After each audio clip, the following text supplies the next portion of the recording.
الحمد لله رب العالمين والعاقبة للمتقين ولا عدوان إلا على الظالمين وأفضل الصلاة والتسليم على محمد صلى الله عليه وسلم وعلى آله وصحابته أجمعين وعلى من تبعه بإحسان إلى يوم الدين أما بعد கணித்திற்குரிய சகோதரர்களே கலிமத்து தௌஹீத் கலிமா தொய்யிபா ஆகிய லா இலாஹ இல்லல்லாஹ் இந்த கலிமா நமக்கு இம்மையும் மறுமையின் வெற்றியை பெற்றுத்தர வேண்டும். இந்த கலிமாவை கொண்டு பல சிறப்புகளை, சொர்க்கத்தில் உயர்ந்த அந்தஸ்துகளை நாம் அடைய வேண்டும் என்று சொன்னால் இந்த கலிமாவை பொருள் உணர்ந்து சொல்ல வேண்டும் என்பதாகவும், சொல்லக்கூடிய அந்த விஷயத்தின் மீது உறுதியான நம்பிக்கை இருக்க வேண்டும் என்பதாகவும் நாம் பார்த்தோம்.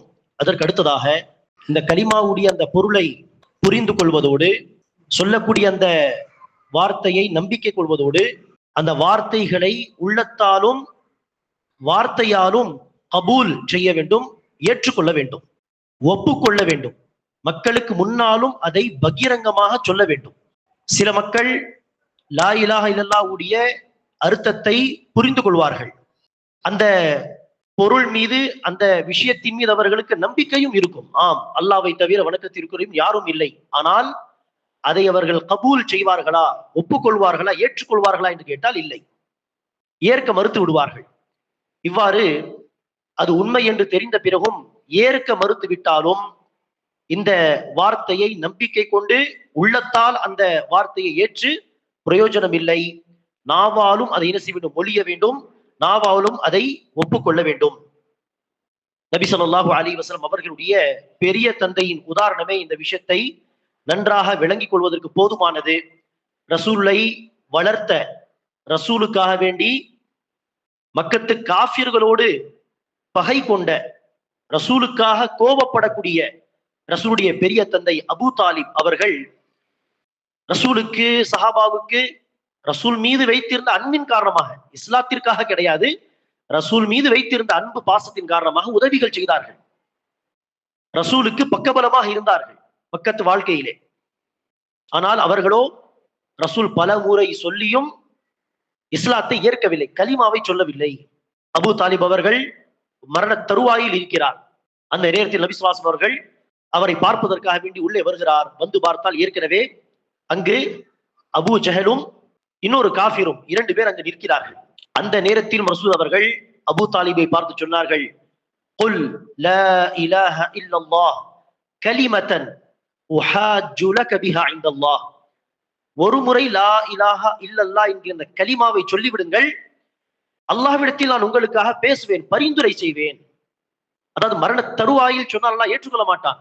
அதாவது மரணத்தை பார்த்த பிறகு அந்த கர்கரா என்று சொல்வார்களே, மவுத், ரூஹ் என்பது தொண்டைக்குழியில் வந்த பிறகு கலிமா சொன்னால் அல்லாஹ் ஏற்றுக்கொள்ள மாட்டான்.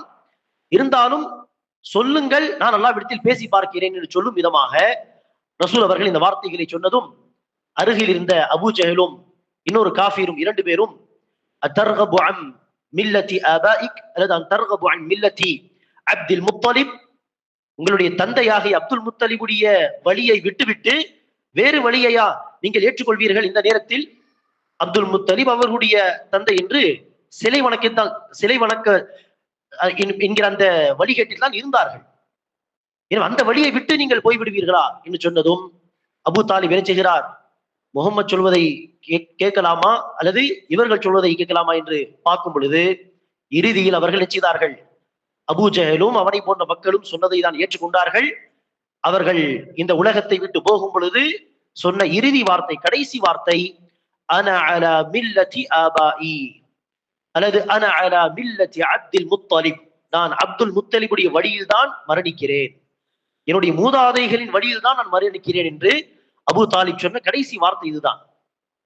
அபூ தாலிபுக்கு இந்த கலிமா மீது நம்பிக்கை, அதாவது உள ரீதியாக நாவால் சொல்ல மறுத்தார்கள், கபூல் செய்ய மறுத்தார்கள், ஒப்புக்கொள்ள மறுத்தார்கள், அதை தழுவ மறுத்தார்கள். ஆனால் அந்த வார்த்தை மீது அவர்களுக்கு நம்பிக்கை இருந்திருக்கவில்லை என்று கேட்டால் நம்பிக்கை எல்லாம் இருந்தது. எனவேதான் அபூ தாலிப் ஒரு முறை கவிதை பாடுகிறார். அந்த கவிதையில் என்ன சொல்கிறார் என்று பாருங்கள். وَعَرَضْتَ دِينًا قَدْ عَلِمْتُ بِأَنَّهُ مِنْ خَيْرِ أَدْيَانِ الْبَرِيَّةِ دِينًا لولا الملامة أو حذار مسبة لوجدتني سمحا بذاك مبينا. ரசூலை பார்த்து கவிதை பாடும் பொழுது சொல்கிறார், முகமதே, என் அருமை மகனே, நீ நம்மிடம் கொண்டு வந்த இந்த இந்த மார்க்கமானது இந்த படைப்புக்கு அல்லாஹ் கொடுத்த மிக சிறந்த மார்க்கம் என்று எனக்கு தெரியும். ஆனால் மக்கள் என்னை குறித்து பேசுவார்களே, ஏதோ பார், அப்துல் முத்தலிப், அபு தாலிப் தன்னுடைய மூதாதைகளின் வழியை விட்டு விட்டு சென்று விட்டான். அந்த காலத்தில் இஸ்லாத்தை தழுவி விட்டால் சாபி ஆகிவிட்டான் என்று சொல்வார்கள். மார்க்கத்தை விட்டு போய்விட்டான், நேரு வழிகட்டு போய்விட்டான் என்கிற அர்த்தத்திலே சாபி ஆகிவிட்டான் என்று சொல்வார்கள். இப்படி என்னை குறித்து மக்கள் பழிக்கும் விதமாக இப்படி பேசுவார்கள் என்கிற அந்த பயம் மாத்திரம் எனக்கு இல்லாமல் இருந்திருந்தால் பகிரங்கமாக நீ கொண்டு வந்த மார்க்கத்தை நான் ஏற்றிருப்பேன் என்று கவிதை பாடும் பொழுது சொல்லியிருக்கிறார். ஆனால் ரசூல் அவர்கள் கலிமா சொல்லுங்கள் என்று சொல்லும் பொழுது ஒரு நாளும் சொல்லவில்லை. மரண தருவாயிலும் ரசூல் அவர்கள் முயற்சி செய்தார்கள், சொல்லவில்லை. அவர்கள் ஹிதாயத்தை அல்லாவிடத்தில் விரும்பவில்லை. ஹிதாயத்தை ஏற்க வேண்டுமே என்று அவர்கள் ஆசைப்படவில்லை. அல்லாவும் அவருக்கு ஹிதாயத்து கொடுக்கவில்லை. ஆகவே இந்த ஒரு செய்தி போதுமானது. கலிமாவை, ஏகத்துவத்தை புரிந்து கொள்வது மாத்திரம் போதாது, அதுதான் உண்மை என்று சொல்வது மாத்திரம் போதாது, அதை உள்ளத்தால் உறுதியாக நம்பிக்கை கொள்வதோடு நாவாலும் கபூல் செய்ய வேண்டும், ஒப்புக்கொள்ள வேண்டும். இதைதான் அபு தாலிப் செய்ய மறுத்தார். இந்த காலத்தில் கூட சில மக்களுக்கு இஸ்லாத்தை குறித்து எடுத்து சொல்லும் பொழுது என்ன செய்வார்கள்? ஆமா பை, நீங்கள் சொல்வதெல்லாம் சரிதான், சரி இஸ்லாத்தை ஏற்றுக்கொள்ளுங்கள் சொன்னால், இல்லை, அடுத்து சமூகம் என்ன சொல்லும், ஃபேமிலி, அதெல்லாம் குறித்து எனக்கு பயமாக இருக்கிறது என்று சொல்வார்கள். இந்த காரணங்களை சொல்லி பின்வாங்கி விடுவார்கள். ஆகவே இப்படி செய்தால் அந்த ஏகத்துவ கொள்கைதான் உண்மையான கொள்கை என்று ஏற்றுக்கொண்ட பிறகும், உள்ளத்தால் அதை அங்கீகரித்த பிறகும், நாவால் அதை ஒப்புக்கொள்ளாத காரணத்தினால் அந்த வார்த்தை நமக்கு பயன் தராது.